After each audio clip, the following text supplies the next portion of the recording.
any step in the direction of reining in and cutting the funding of an agency that is attacking U.S. citizens, that are kidnapping 5-year-olds, that are using them as bait to open doors, and that are privately circulating that they can violate everyday Americans' constitutional rights by busting into their doors, they deserve to be defunded. I'll take any step in that direction.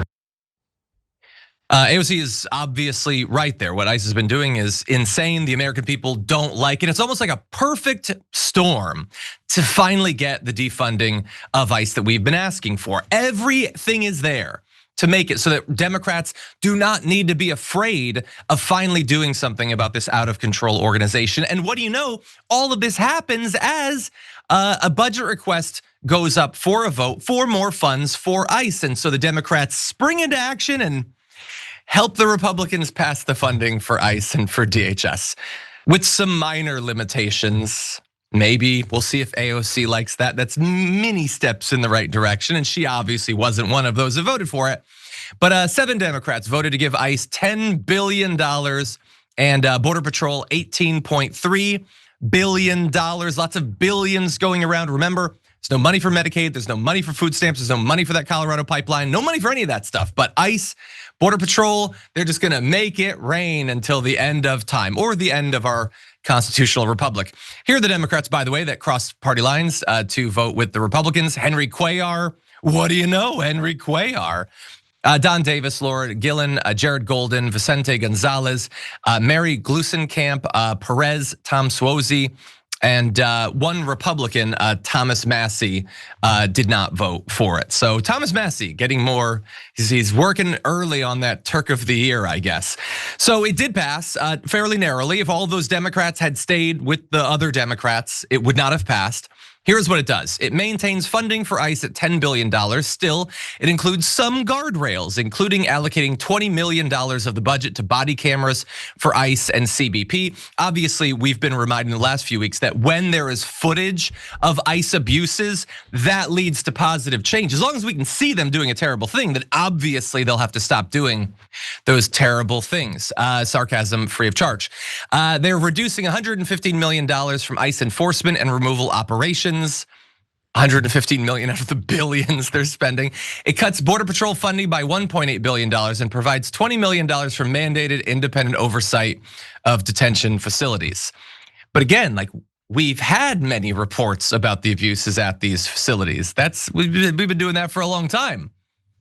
That's not stopping it from happening. Good, do the oversight, but clearly that's not enough. You already know that they're abusing people. People are being literally murdered there. People are being sexually assaulted there. When are you going to do something about it? And so Hakeem Jeffries, I don't know if I said it on the show, but yesterday I was like, oh good, he says we shouldn't fund ICE. Wow, Hakeem Jeffries, that's good. Unfortunately, he didn't actually whip his caucus to not vote for it. And look, we can't say for sure whether that would have had an effect, but he could have actually led.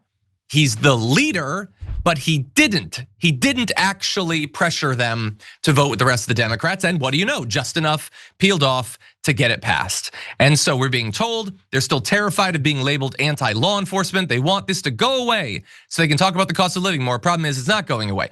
They want, I guess, the debate over the budget to go away. ICE isn't going away. Border Patrol isn't going away. DHS isn't going away.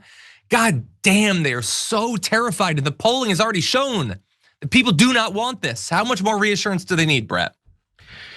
Yeah, there's a lot to talk about here. One of the things is my frustration with the leadership of the Democratic Party, because like I just want them to have a pulse, man. Like their plan is to, like, as America in this situation is the girl, she starts dating the bad boy.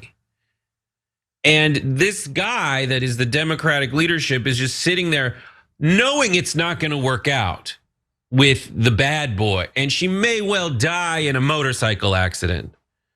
But the Democratic leadership is like, if she doesn't die in a motorcycle accident and only he dies in a motorcycle accident, well then she'll have no choice but to date me.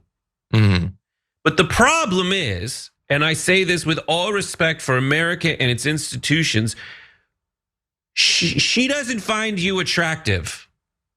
I've been watching Singles Inferno on Netflix, and some guys have it, and some guys are just too polite and nice and vanilla, and they really need to be like the guy who ended up being the co-host of that show, get a tattoo or something. And they don't do that. It's very frustrating, John. Yeah, no, it is very frustrating. Again, like they really just think they can just keep their heads down and that'll be it. And maybe the polling's going really against the Democrats. Maybe that will be just enough for them to get a narrow majority. But if they were bold, they could get far more than a narrow majority. Actually running on something, actually doing something with these positions. But unfortunately, they're not. Yeah, they could just talk very loudly and very forcefully about the videos in everyone's feed. Exactly. We've seen it. The evidence is there. No, Hakeem Jeffries is like, nah, rather than like be a strong, moral human being, I'm gonna pick up a baseball bat and take a photo where I look like a dork. Exactly. You just need to do a little. Do a little.